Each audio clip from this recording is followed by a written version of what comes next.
The warm sun of early morning spread gently over the wide plains of the west. Golden light touched the tall dry grass, and a soft breeze carried the scent of the open land. A single rider moved slowly down the narrow trail. His hat was tilted forward to block the sun, and his boots tapped lightly against the sides of his chestnut horse. His name was Eli Dawson. Most people in the nearby towns knew him as a quiet cowboy who didn't talk much, but always finished what he started. Eli had lived most of his life on the frontier, moving from one ranch to another. He liked the wide spaces, the silence, and the way the wind always seemed to tell old stories. He wasn't a man who looked for trouble. In fact, he often avoided it. But this morning felt different. As he approached the edge of Dry Creek, a small, dusty settlement, he noticed something strange. Usually, this place was filled with movement. Children played near the well, storekeepers opened their doors, and neighbors greeted each other with friendly nods. But today, everything was quiet. The kind of quiet that makes a man stop and listen harder. Eli slowed his horse and scanned the area. A wooden fence on the left had been broken, its pieces scattered on the ground. Farther ahead, smoke rose from an old barn that no one had used in years. He felt a soft uneasiness settle in his chest. Something wasn't right. He could feel it the way a man can feel a storm before the first drop of rain. He dismounted slowly, his boots pressing softly into the dusty ground. His horse let out a quiet breath and lowered its head to graze. Eli took a few careful steps forward, his sharp eyes studying every corner of the street. The general store's sign swung back and forth with a soft creak, and the sound felt louder than it should have in the silence. Two old men sat on the porch of the saloon, their hats pulled low. Their faces were lined with worry. When Eli walked closer, they lifted their heads and gave him a slow nod, the kind that carried a story behind it. Eli returned the nod and tipped his hat politely. "Morning," he said quietly. "Morning," one of the men answered in a voice rough like gravel. "You're riding early." Eli glanced at the broken fence and the smoke. "Something happen here?" The older man's eyes shifted toward the edge of town where the canyon road began. "You could say that," he whispered. "Something bad." Eli didn't press at first. On the frontier, people chose their words carefully, but the look in the man's eyes made him stay. He waited in silence, and slowly the man continued. "3 women, the man finally said. Clara, Rose, and young Abigail. Gone. Taken 3 nights ago. We tried to follow, but they disappeared into the canyons, and the sheriff's too far away to help in time." The second man spat into the dirt, not out of anger but frustration. "Ain't no law out there," he added. "And those who went after them never came back." Eli felt his chest tighten. He knew the name that would come next even before they said it. "Who?" he asked softly. "Hank McGraw and his gang," the first man said with a slow shake of his head. "You know the kind of trouble they bring. They camp somewhere in the canyons. No one goes there anymore." Eli had heard the stories. Hank McGraw was the kind of man who traveled with the wrong crowd. People said his gang moved from place to place like a dark wind, causing fear wherever they went. No one in Dry Creek had the strength or the numbers to stop them. The wind picked up, blowing a little dust across Eli's boots. For a moment, everything seemed still again. He could have walked away. He could have turned his horse around and left the town to handle its own worries. That would have been the simple thing to do. But Eli wasn't built for ignoring what was right. He wasn't a sheriff. He wasn't a hero from a dime novel. He was just a cowboy with a steady hand and a quiet heart. Yet something deep inside told him that those women needed someone to stand up. And maybe, just maybe, that someone had to be him. He walked toward the general store where an old woman stood near the doorway. Her gray hair was tied back and her apron was dusty from a long morning. When she saw Eli, she wiped her hands nervously on the fabric.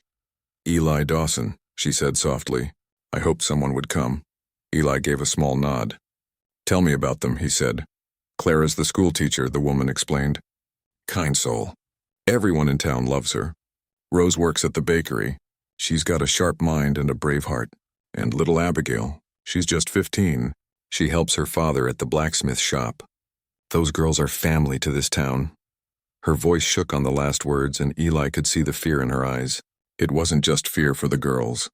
It was fear for what would happen to the town if no one tried to bring them home. "Did anyone follow?" Eli asked. "A few men tried," she whispered. "But the canyons are dangerous. No one knows them like that gang. Folks are scared, Eli. Nobody wants to face 7 men alone.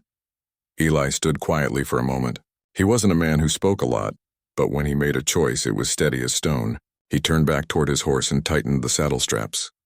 "You can't go out there by yourself," the woman said, her voice trembling. Eli met her eyes. "Somebody has to," he said simply. As he prepared to ride, people slowly began to step out of their houses and shops. They watched him the way people watch a storm they can't control. Some whispered, some lowered their eyes, and a few nodded with quiet hope. The sheriff's office was empty. He'd been gone for weeks chasing another case down south. There was no help coming from anywhere else. Eli took a moment to look at the town, the small wooden buildings, the dusty street, the tired but kind faces. This wasn't just about 3 women. It was about a whole place that had almost given up on believing someone would fight for it. He rode out toward the canyon trail. The wind picked up behind him, carrying the sound of the town fading away. His horse moved with steady steps, hooves pressing against the dry earth. The canyon lay ahead like a great open mouth, dark and quiet. As he entered the narrow path between 2 rocky hills, the air grew cooler. Tall stones rose on both sides, and the sound of his horse echoed softly against them. He noticed tracks on the ground, hoofprints and wagon marks leading deeper into the canyon. He followed slowly, listening for anything unusual. Eli had been in dangerous places before. He knew how to move quietly, how to keep his mind calm when others might panic. His father had taught him long ago that courage isn't loud. It's silent, like a river running deep. A small bird flew overhead, and the sound made him pause for a second. Every detail mattered out here. He studied the ground again and noticed something near a large rock, a scrap of fabric caught on a thorn bush. It was soft blue, the color Clara often wore to teach. Eli carefully pulled it free and held it in his hand. It was a sign, a quiet message that he was on the right path. The canyon grew darker as the sun moved higher. The trail twisted like a snake between the rocks, and Eli's mind stayed sharp. He knew the gang was somewhere up ahead. He didn't know when or how he would face them, but that didn't stop him. Fear had no place on a trail like this. Hours passed. He found more small signs along the way. A broken lantern, a horseshoe print, a scarf with tiny flowers. Each one told him the same thing: keep going. At one point, Eli stopped at a stream to let his horse drink. The water was cold and clear, and the sound of it was the only noise in the quiet canyon. He sat for a moment on a rock, letting the calm settle over him. This was his way, slow, quiet, thoughtful. He remembered something his father had once said. A man isn't measured by how loud he talks, Eli. He's measured by what he does when no one else will. Those words sat heavy in his heart now. As the sun began to sink, Eli finally saw smoke in the distance, thin and gray, rising above the rocks. It was coming from a hidden place at the end of the trail. He narrowed his eyes and studied the area carefully. It wasn't just smoke. It was a sign of a camp. A sign that he had found them. He guided his horse to a quiet spot behind some boulders and tied the reins gently. The horse understood him well. They'd been through many journeys together. Eli moved closer on foot, careful not to make a sound. He crouched low behind a large rock and looked toward the clearing ahead. A wooden shack stood near the canyon wall. A small fire burned in front of it and shadows moved around it. He could see figures, men talking, walking, sitting. 7 of them. The gang. Eli stayed hidden in the shadows. His eyes searched the area carefully, and that's when he saw it. Near the wall of the shack, 3 figures sat together, their hands bound. Clara, Rose, and Abigail. Even from this distance, he could tell they were tired, but they were alive. A quiet breath escaped his lips. It wasn't relief, not yet, but it was something. He knew what he had to do now. The night grew cooler. The stars slowly appeared above the canyon. And in that silent moment, Eli Dawson made a promise in his heart. A promise that no one in Dry Creek would be left behind. He wasn't sure how he'd face what was ahead, but he knew he would, because sometimes one person's courage can be enough to change the course of everything. The stars shone softly above the canyon, their silver light falling like a quiet promise over the land. The wind moved gently through the rocks, carrying the distant sound of the fire crackling near the shack. Eli Dawson crouched behind a boulder, watching everything with calm and steady eyes. He had found them. The 7 men were sitting around the campfire, talking among themselves. They didn't know that someone was watching them from the dark. The three women, Clara, Rose, and Abigail, sat a little farther away. They were tired, their shoulders drooping, but they were awake. Every now and then, Clara looked up at the sky as if she was praying for help to come. Eli stayed still, his heart beating slowly and evenly. On the frontier, a man learns to be patient. Sometimes courage isn't about rushing in. Sometimes it's about waiting for the right moment. And Eli knew his moment was coming. He studied the camp carefully. A few men were leaning against the shack wall. 2 were tending to the fire and the others were talking quietly. Their horses were tied near the edge of the clearing, close enough to hear them breathing in the cool night air. A lantern hung on a wooden pole, casting soft yellow light over the place. Eli took a slow breath. He remembered the faces of the townspeople that morning, the way they had watched him ride away with a mix of fear and hope. He remembered the old woman's trembling voice when she spoke about Clara, Rose, and Abigail. He wasn't here for glory. He wasn't here for thanks. He was here because he believed no one should be left behind. The night stretched long, but Eli didn't move. He waited for the men to grow tired. The fire slowly burned lower. One man leaned back and started to drift off to sleep. Another yawned and stretched his arms. Eli's sharp eyes didn't miss a thing. A soft sound broke through the quiet. It was a small bird singing from a nearby tree. It wasn't loud, but it was enough to make one of the men turn his head for a moment. And in that moment, Eli made his first move. He moved from behind the boulder like a shadow, quiet, careful, unseen. His boots touched the ground lightly and his hat cast a soft shadow over his face. Step by step, he got closer to the shack. He didn't rush. He knew that one wrong move could make noise, and noise would mean trouble. As he got near the wooden wall, he paused and listened. He could hear Clara whispering softly to Rose, trying to keep Abigail calm. Her voice was gentle and steady even in a difficult moment. Eli felt a quiet strength in that sound. He slowly reached the spot where the women were sitting. Clara's eyes widened slightly when she saw him appear from the shadows. For a second, she thought she might be dreaming. But when he gently put his finger to his lips to signal silence, she understood. Her eyes filled with a mix of hope and relief. Rose gave a soft nod. Abigail pressed her hands together, trying to stay quiet. Eli knelt beside them and carefully began to untie the ropes around their wrists.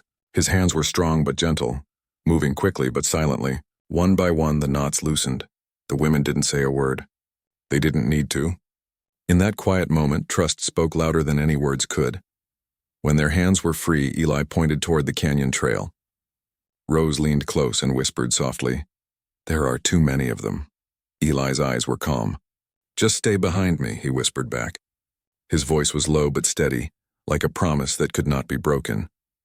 He guided them slowly around the side of the shack, moving carefully to avoid the firelight. The sound of soft footsteps mixed with the cool night breeze.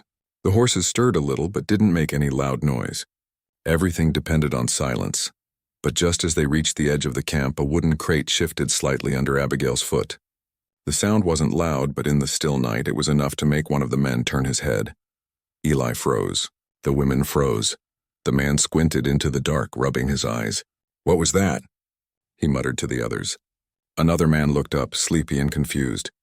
For a long, breathless moment, the world seemed to stand still. Then Eli quietly guided the women behind a large rock, away from the light. The men stared into the dark for a while, then shrugged and went back to their talk, thinking it was just the wind. Eli let out a slow breath. That had been close. He knew now that they couldn't just walk away without the men noticing eventually. He needed to do something to give the women time to get away. He quickly whispered to them, "Take the canyon trail. Keep to the shadows. Don't stop. I'll follow." Clara shook her head. "What about you?" Eli looked at her with steady eyes. "Someone has to make sure they don't come after you." Rose's eyes glistened in the moonlight. She wanted to say something, but no words came. Abigail's hands trembled as she held Clara's arm. They understood that Eli was about to do something brave. He waited until they had moved quietly down the trail, their footsteps fading softly into the distance. Then he turned back toward the camp. The men were still relaxed around the fire, unaware of what had just happened. Eli spotted the horses again. If the men didn't have their horses ready, they wouldn't be able to chase the women quickly. That was the key. Eli moved quietly toward the animals. He whispered gently to one of them, calming it down. Years of ranch work had taught him how to handle horses without making a sound. He loosened a few reins carefully, enough to make the animals wander off when the time came. The sky above was full of stars. It was quiet except for the soft rustle of wind through the rocks. Eli walked back toward the edge of the firelight and picked up a small stone from the ground. He threw it lightly toward the opposite side of the camp. The stone hit a barrel with a soft thud. The men turned their heads in that direction. "What was that?" one of them said. Another man got up to check.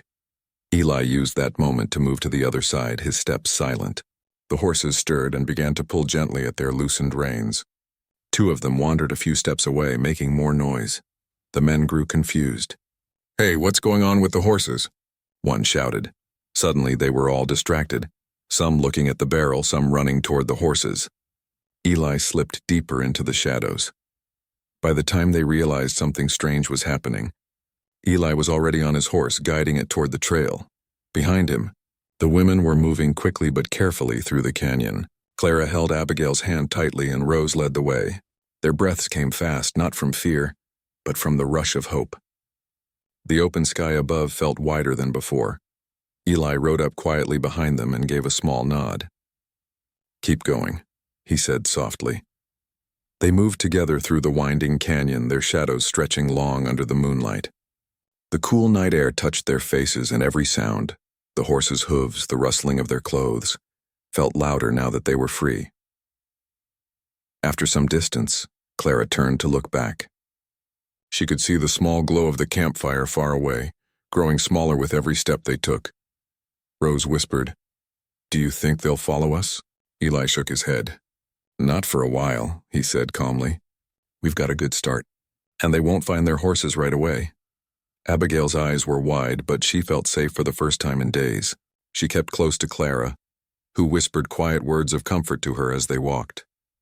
The canyon slowly opened into the wide plains. The night was still young, and the stars above seemed brighter now. Each mile they put between themselves and that camp felt like a piece of hope being stitched back into their hearts. When the lights of Dry Creek appeared faintly in the distance, Rose gasped softly. "Home," she whispered. They kept moving, steady and determined. When they finally reached the edge of town, a few lanterns were still burning. People had been waiting. The old woman from the general store was sitting on the porch, her hands folded tightly as if in prayer. When she saw Clara, Rose and Abigail walking down the road with Eli behind them, she covered her mouth with her hands. Tears filled her eyes. She ran forward, calling out their names. Doors opened one by one. The quiet town that had been so silent in the morning suddenly filled with voices. People came out with blankets, water, and tears of relief. Clara hugged the old woman tightly. Rose fell to her knees, laughing and crying at the same time. Abigail clung to her father, who had been waiting at the blacksmith shop, his face lit with joy. Eli sat quietly on his horse a few steps away, watching everything. He didn't say a word. He didn't need to. The sight of the town alive again was enough. Someone called out, "Eli Dawson did it!" Another voice echoed, "He brought them home." But Eli only tipped his hat and looked toward the horizon. The night wind touched his face softly. He had done what he came to do. As the townsfolk gathered around the women, thanking him again and again, Eli slowly turned his horse around. He wasn't a man who stayed long to hear praise. He liked the quiet. He liked the open trail. He rode slowly toward the plains, the moonlight guiding his way. Behind him, the sound of the town's joy grew louder. Ahead of him, the horizon waited wide and open. Some people would call him a hero. Others would call him a legend. But Eli Dawson didn't think of himself that way. He was just a man who did what was right when no one else would. And somewhere in the heart of Dry Creek, people would remember that night. Not for fear, but for hope. They would tell their children and their children's children about the cowboy who stood alone under the stars and brought their loved ones home. The wind carried the story across the plains, soft and steady. And Eli rode on, not needing anything more than the road ahead.